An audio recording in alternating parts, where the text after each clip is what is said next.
welcome to Saints. In this podcast, we'll be discovering and discussing fascinating insights to topics and events found in Saints, the story of the Church of Jesus Christ in the latter days. This new 4-volume narrative is a history of the Restoration. And now, Saints. I'm Ben Godfrey, and today I have two wonderful guests with me here in the studio. First, the Assistant Church Historian and Recorder, Reed Nelson. Welcome, Reed. Thank you, Ben. Great to be here with you. And joining us again, our good friend Shaylin Back. She's recently had an opportunity to read Volume 1 and will share her thoughts and questions. Welcome, Shaylin. Thanks for having me. In today's episode, we're going to be talking about Chapter 46. This is the concluding chapter of the Saints volumes. There will be one more podcast episode, just so you are aware out there in our listening audience. But today we're going to focus on this final chapter that brings to a conclusion this podcast we've been listening to and working on for the last 9 months. Reed, can you help kind of set the scene for us? This is a pretty difficult time in Nauvoo. What's happening with the Saints and with the church there? Well, it is a difficult time, Ben. The Saints look to Illinois, specifically Nauvoo, as a place of refuge, particularly after the atrocities committed in Missouri. And so you have the Saints coming across the Mississippi River, finding a place which Joseph Smith declared as the place beautiful, and thinking we're going to be here for a while, and we're going to be peaceful, and we're going to be happy, we're going to have protection. We're out of Missouri. We're going to have a much better go this time around. And so by this time in the book and in the story of the Latter-day Saints, you find that wasn't necessarily the case. Their prophet's been murdered. It's really going downhill, and many Latter-day Saints are wondering, is this the end? Is it over? Will the church survive? Is the covenant, our ordinances still viable? There's a difference of opinion on who should be leading the church and where the keys reside. And so it is a dark chapter, but the Saints had great light before, and they had great hopes for future light in the future. Tell us a little bit about Sidney Rigdon. Now, in a previous chapter, we learned a little bit about Sidney's claims for church leadership. In chapter 46, we have a difficult moment. Sidney's a man the Saints have loved. I mean, he's this man who kind of gave up all of his congregation. He's been such a wonderful influence in a lot of ways. And now here we are, and he's excommunicated. Right. I think Sidney Rigdon learned that, like anyone who's not willing to follow those who hold the keys, which at that time was the Quorum of the 12, that they either have to get in line or they're going to be cut off. And in his case, it was extreme. And there was, of course, a real threat, an existential crisis in the church of, will we continue? And Sidney Rigdon, particularly early on there following the death of Joseph and Hiram, is really starting to lead people astray. And so he's viewed as a real threat, a real challenge to Brigham Young's leadership as an apostle. I like to think of Sidney Rigdon experience, I think you have to look all the way back to the early 1830s in Kirtland when he's tarred and feathered there in Hiram, Ohio. And it seems like he was never quite the same thereafter.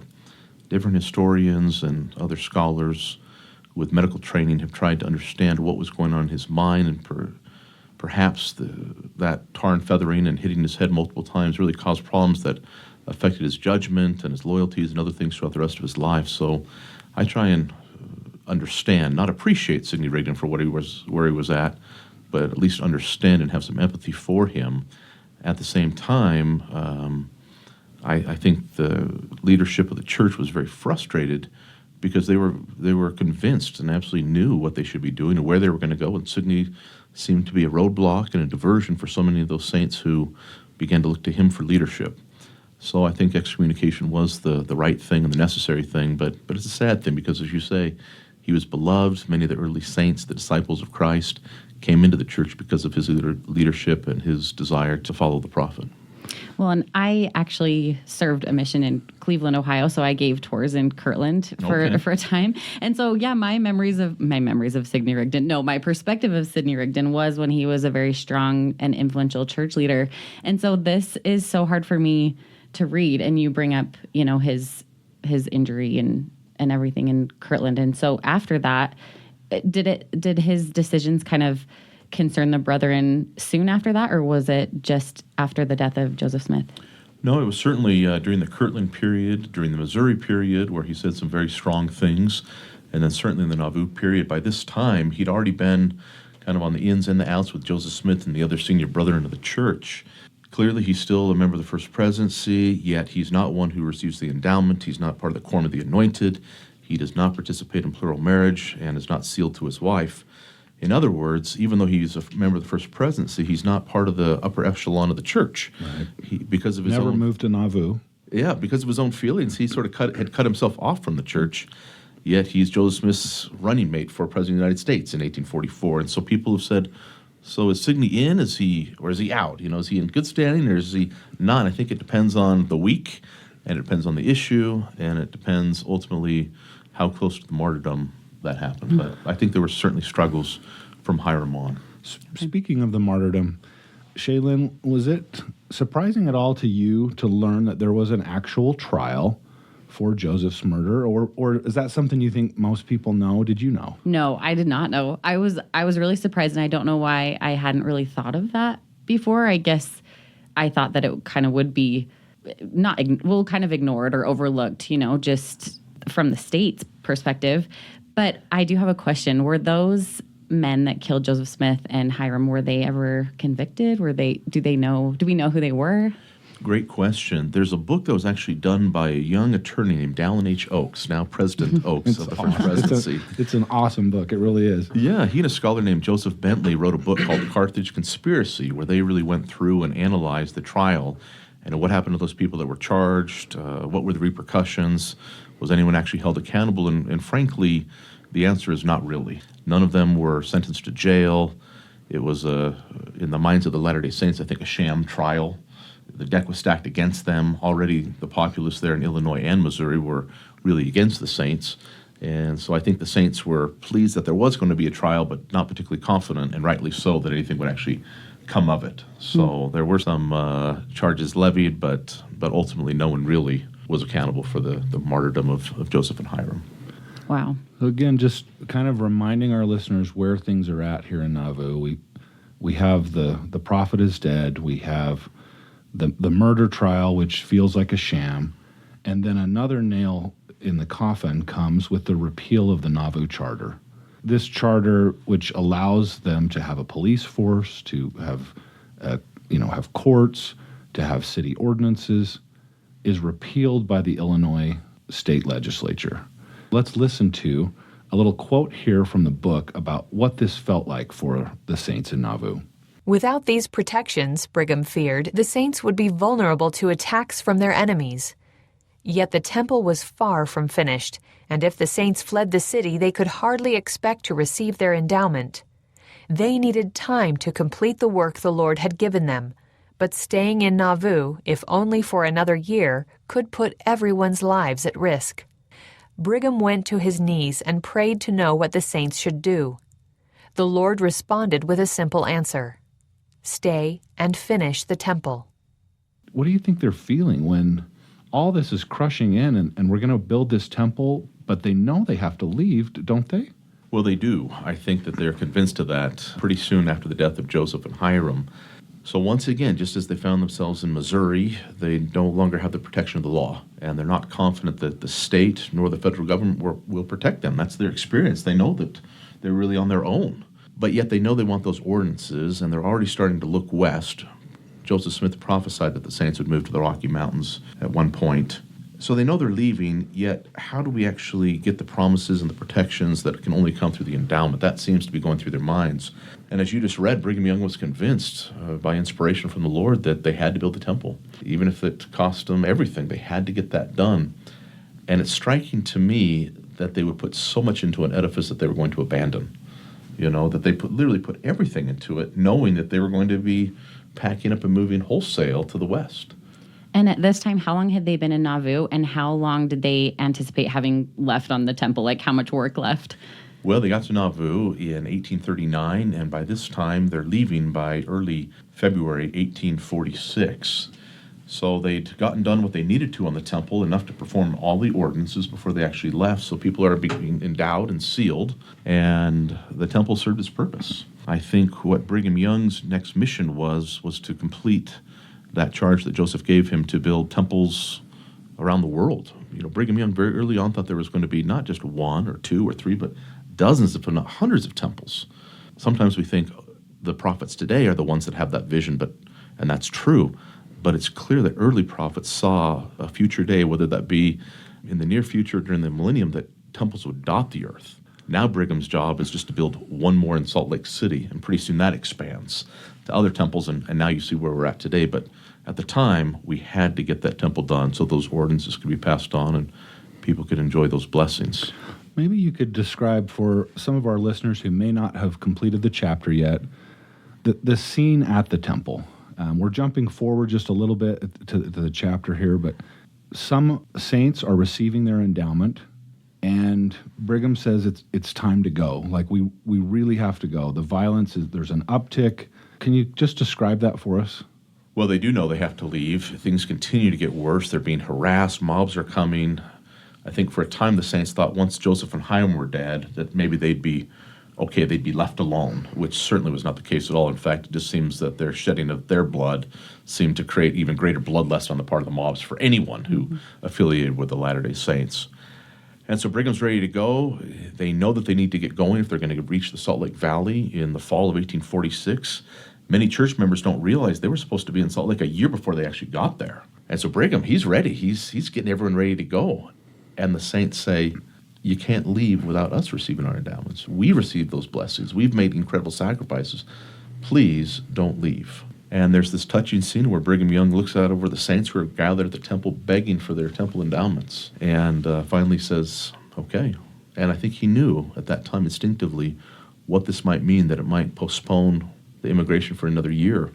But he said, let's go back. Let's give these people their blessings. They've asked for them. They deserve them. And there'll be a cost, but there's also a great price to pay if they don't have those blessings. And I think that was my favorite part of the chapter, just imagining that scene, because doesn't he tell them we have to go? And doesn't he walk away and they just stay there and start going inside the temple? And I just think they were probably so scared, having already experienced all this death. And like you said, the death of the prophet really puts your life into perspective, and they're about to lose husbands and children in this journey. And so I understand how much they would want to be sealed, and have those blessings and the endowment of power. My own great-great-grandparents were among those that were sealed and received their endowments in the Nauvoo Temple before they came west, and that meant everything to them. Wow. And that's a legacy of faith they've passed down through our family. And as I look back on their journals and their accounts, his name was Alan Taylor, and I think that sustained them in remarkable ways. And I really wonder if the Exodus could have happened had the temple not happened. I doubt it.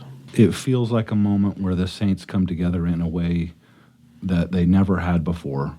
And I'm totally with you, Shaylin. Like that moment when Brigham walks away and he's expecting, okay, people follow in, and they don't. They say, no, we're staying. And he just turns back and says, okay, let's get this done. And I love that. I love that he allowed the saints to receive what Heavenly Father needed them to receive before they headed west. Let's move forward just a little bit. The Council of 50, Joseph had established prior to his death. A lot of folks listening will have never heard of that, or they've heard of it in our previous episode, but probably not before. Tell us what happened after Joseph died, and what was the role of the Council of 50 in choosing a place to go and settle? Well, the Council of 50 was an organization actually organized during the lifetime of Joseph Smith in the years leading up to the martyrdom. Joseph Smith determined that since they were going to take the saints west, as they needed to enter into treaties with other governments, Native Americans and others, that they needed to figure out how to logistically move an entire people west to a new settlement, that they needed to have a larger organization that was beyond, although it included members of the Quorum of the 12 and other general authorities, something that was more inclusive. It included non-Latter-day Saints, as the book describes, a Native American, that it would be a broader perspective of people committed to religious liberty and committed to making sure the saints were going to be taken care of. And so Joseph Smith and other leaders in the First Presidency and Quorum of the 12 created the Council of 50. And as you might imagine, it had about 50 people, thus the name. And it continued after the death of Joseph Smith and was used by Brigham Young to help facilitate the march west into the Salt Lake Valley. So it was a very, very important organization. It ran parallel with the ecclesiastical organization of the church, with the First Presidency and Quorum of the 12, and was successful in its mission. it was new to me anyway that there was a man by the name of Louis Dana who was an American Indian. He was called by the Council of 50 to scout out locations. Let's listen to this little clip, and then maybe we can talk about what his role was in finding a place for the saints to go. By the end of April, the council had appointed 4 men to join Lewis on the journey, including Brigham's brother Phineas and a recent convert named Solomon Tyndall, a Mohegan Indian who had been adopted by the Delaware. The expedition left Nauvoo soon after, traveling southwest through Missouri to the territory beyond. In our previous episode, we learned that the saints, the Council of 50, had gathered maps, that Lyman White had went to Texas, and now we have this Indian by the name of Dana Lewis looking westward. How did they determine the Salt Lake Valley? When was that decision made? Well, Ben, as you mentioned, I think they're looking and casting about for any idea of where the saints could be safe. So we have people like Amos Lyman who are going to Texas. You have other individuals that are looking to the north of Nauvoo. You have individuals that are looking way west, all the way to California. Others that are looking to the Vancouver Island and British Columbia. You have others who are looking to the Salt Lake Valley. There was a real question, and I think sometimes today in the church we just think, well, they were led by a prophet. They had Brigham Young, and he just sort of figured the whole thing out, and the Lord just told him what to do. And I think that we need to realize that the prophets and apostles receive revelation just like we do. The Lord has made it clear in the revelations that you have to learn by study and by faith. He told Oliver Cowdery that he had to study it in his mind. Clearly, revelation takes effort. You have to do your best, and the Lord can confirm or direct or warn or protect you. But the Lord expects great effort on the part of his saints, including his prophets. And so I think this is their attempt to figure out, where do we go? Where do we have the greatest political advantages? Who should we form alliances with? Where will we be safe? Safety was the big issue. Where can we be safe so that we won't be killed and our prophets won't be thrown in jail or martyred like Joseph and Hiram were? And so they looked all over the place. But it's clear that shortly after Joseph Smith's death, it's clear that the Rocky Mountains, based on earlier statements of Joseph Smith and Brigham Young's own thinking, were the place where they should be. And in fact, in the Nauvoo Temple, most people don't realize that in the Celestial Room, you actually had some maps of the West up on the wall as decoration, but also I think as reminders of where the saints were ultimately going. And it's clear that Brigham Young knew, generally speaking, where he wanted to go. It wasn't like he was just going off into the wild blue yonder, having no idea. Right. They had maps, they knew the trails, they were talking with mountain men, Native Americans like this man that you mentioned a few minutes ago. And Brigham Young seems to have focused in very early on the Great Salt Lake Valley and the Bear River Valley. And one thing that he said that's recorded in the book that I love, he said Isaiah prophesied basically in the Old Testament that the saints in the last days would go to the tops of the mountains, and there they'd raise an ensign to the nations and wave a flag. And then he said, I know the place and I know how to make the flag. And so I think he knew when he got here, when he went to Ensign Peak, he reenacted what he had seen in vision. Went to the top of Ensign Peak where the Lord had told him in vision that if he were to build directly south of this, the saints would be protected. Again, they'd be safe.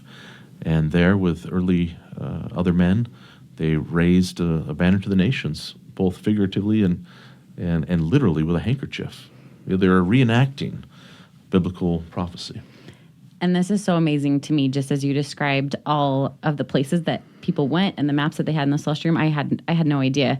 But that was so much time and effort, and they consulted with, I would call mountain men professionals and the Native Americans. Yeah, definitely. And it just kind of validates me in my personal, seeking for revelation, just that we don't necessarily, Heavenly Father's not going to answer our yes and no questions, and he's not going to tell us exactly what to do. He expects a lot of time and effort and work on our part. And I feel like this is such a great example of that I just wasn't aware of. Yeah, he expects all of us, including his prophets, to figure out and study it out in their minds, do the best they possibly can, and then come to him for confirmation. Mm-hmm. And that was certainly the case for the saints coming west, including linking up with Native Americans, mountain men, trappers, tradesmen, finding the latest and greatest maps. Same thing in our own lives, just like you say. Mm-hmm. It's a great analogy. There's another part of the story that perhaps many of our readers might have been unfamiliar with. There's missionaries all over the place during this time. And there was a man by the name of Addison Pratt who earlier had been on a whaling ship. With that experience in mind, he was given an opportunity to go on a mission back to the islands of the South Pacific. And in 1845, around the same time that we're talking through here, Addison is out on an island near Tahiti called Tubuai. So Addison Pratt, this Mormon elder, is literally halfway around the world in Tubuai. And his wife, Louisa Pratt, is in their home in Bear Creek. Do you remember this part of the story, Shaylin? Yes. What was your thought about her and what she's going through at this moment? It's unimaginable to me because now when we think of missionaries, we think of being able to call them on Christmas and Mother's Day and write letters and emails every Monday. And he had not heard from his family. And had she gotten letters from him? He said he wrote them, but was she getting letters? I think at that point in the story, she hadn't even heard from him yet. He didn't know that the prophet had been murdered for a year afterward. There's just no communication. Yeah, I can't even imagine what she was going through. And then wasn't it a neighboring city that mobs were attacking, right, and she was left alone to fend for herself and her family and protect them? And yeah, that's what I was thinking. I don't even have the words. It would be so scary. Louisa is there. She's fending off the mobs out in Bear Creek. Louisa's like many others. She's in a situation of poverty. And what Brigham does here was inspiring to me. Brigham proposed that they covenant with each other and with the Lord to leave no one behind who wished to go west. Heber Kimball called for a sustaining vote, and the saints raised their hands as a sign of their willingness to carry out their pledge. "If you will be faithful to your covenant," Brigham promised, "I will now prophesy that the great God will shower down means upon this people to accomplish it to the very letter." What does that tell us about what Zion means? That if there's no poor among us, they had poor people. And in this particular case, they are making a covenant that they're going to take care of everyone. They are literally going to live the law of consecration to get everyone west. They're going to give up everything they have. They're going to make sure no one is left behind. That's a totally different take on consecration, and what these saints were magnificent in following. So I'm really touched by it. What about you? What do you think? Well, can I share one of my other favorite parts of this chapter? In speaking of Louisa Pratt, here she was. You mentioned she was one of the poor saints, and her husband is halfway across the world.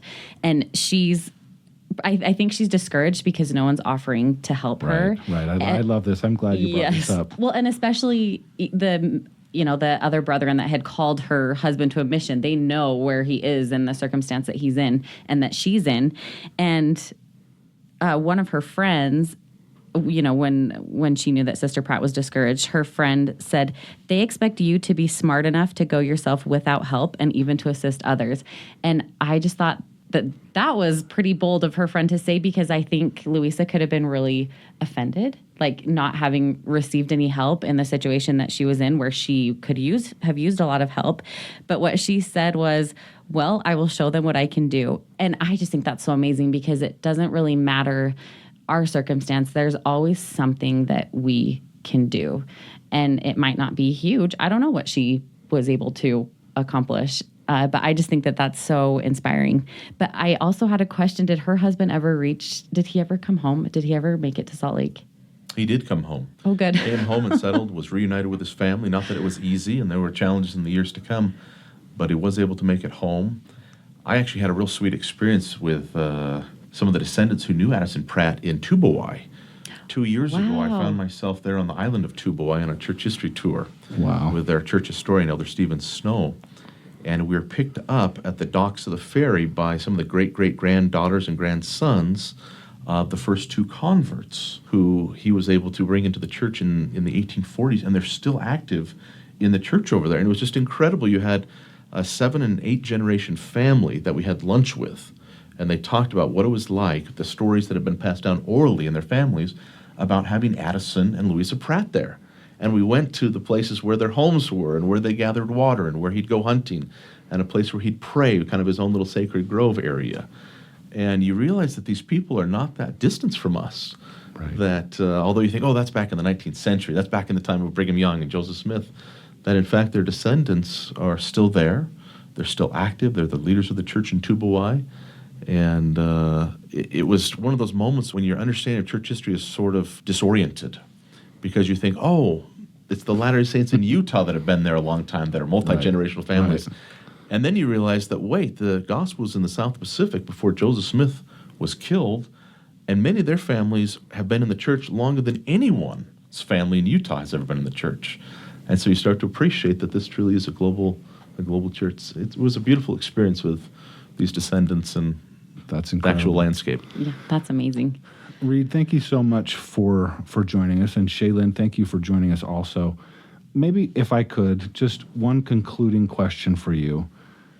You're also the managing director of the Church History Department. Saints has been a project that has been envisioned and been worked on for many years. Can you tell us what you hope this book, this project to tell the church's history in a new and narrative way, what do you hope it accomplishes? 10 years ago, I was invited to be on the first committee that looked at creating what is now the 4-volume Saints history. And we talked early on about what should this be about? What's the focus? What's the audience? What's the intended purpose of the book? And we determined very early on that it should be for the rising generation, as defined in the scriptures as those young people and young adults that are really deciding, like the saints here in Nauvoo, are they going to stay with the main body of the church? Are they going to move west with the saints? Are they going to follow the prophet's clarion call? And so one of the things that we really wanted to do was to help them see that others had made similar sacrifices and had made similar decisions to follow key holders. We also decided very early on that we wanted to have the book center around the temple. And so you see the 4 volumes all focus on temple events, the dedication of the Nauvoo temple, the dedication of the Salt Lake temple, etc. So we wanted readers to appreciate that the temple could likewise be cornerstones in their own faith and in their own life and discipleship. And ultimately, we wanted to create a series of books that would get the general membership of the church all over the world excited and interested in church history. Now, it pains me as a historian to say that not everyone is interested in academically written history, but I know that's the case. That's certainly the case. Hopefully, these books, written in a narrative, engaging style, will capture the minds and hearts of Latter-day Saints and help them make and keep their own sacred covenants and do what the saints did, follow the prophet when he tells them it's time to go and what they should be doing. Thank you, Reed Nilsson and Shaylin Back, for being here with us again today. And thank you out there for listening and for tuning in to the Saints Podcast. Just a reminder that our next podcast will be the final for Volume 1 of Saints. We are welcoming back the story editor, Scott Hales. We're going to have a discussion with him about what Saints has accomplished and what you can look forward to in future volumes of Saints. You can always find more at saints.lds.org, where you can read the latest chapters, topics, see the latest videos, and of course, to download and subscribe, you can visit mormonchannel.org. I'm Ben Godfrey. Thank you for listening. Thanks for joining us today for Saints. Join us again for our next episode, where we'll once again discover fascinating insights of church history found in Saints, the story of the Church of Jesus Christ in the latter days.